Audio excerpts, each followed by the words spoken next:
Set position. From raw talent to rising force, Shanoya Douglas is carving her own lane on the track.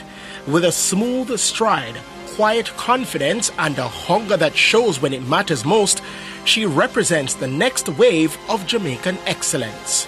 Flying the colors of Machete high and answering the call for Jamaica, she made her breakthrough on the track, delivering when the pressure was highest. Clean execution, raw speed, and a finish that turned heads. This is a sprinter built for big moments. Hi, my name is Shanoya Douglas. I'm a Class 1 athlete. I attend Holland High School. Our 100 meter, 200 meter, and the 400 meters.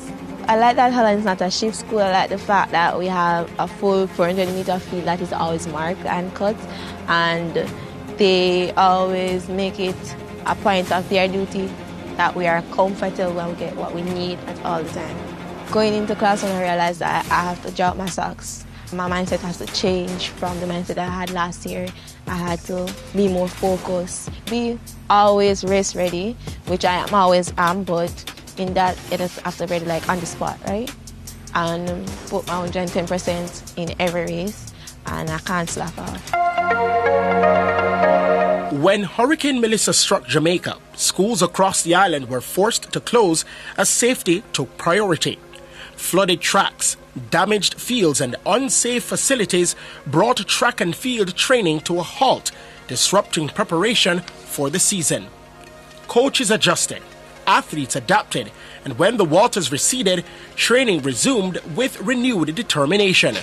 Hurricane Melissa tested Jamaica's schools and its athletes, but neither stopped moving forward. My mom lost her house because she lives in Westmoreland, so I guess that was a tool because I'm comforting my mom. During the hurricane, I also suffered too because it wanted to go with my roof too.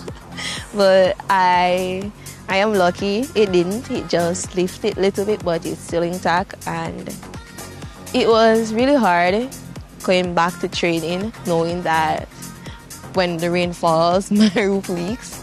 And my mom is without a house and stuff like that. But having faith and believing that there's always a way out because we walk with God was a big factor in me getting up and coming to training.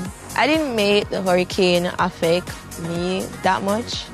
It did affect me a little bit, but not much because I had to remind myself that I can't make my circumstances define who I am, and I have to push forward at all times. So I was like, you gotta get up and you have to come and finish what you start. Training for CHAMPS has been hard. Nothing is easy. My devotion for wins has been my main focus because I like to win a lot. I think I've been improving every week because that's what it should be. You drop the time week by until I need to peak or run a fast time. Everybody having eyes on me is the craziest part of it. I find it kind of weird, but it's like truly not the same time because I'm wondering, how are you going to just get up every day and just say, oh, I'll come beat me? So it's weird. But at the end of the day, it don't really bothers me because I'm going to say, I remember last year I'm saying that I want more competition. Now I'm getting the competition, so I can't complain because I get up and I pray for it. Now I'm getting it, so I can't complain. I have to continue, work hard and push. From a bold move to a breakthrough moment, Shanoya Douglas has shown she's ready for the big stage. Now, with the season building and expectations rising, all eyes turn to what comes next.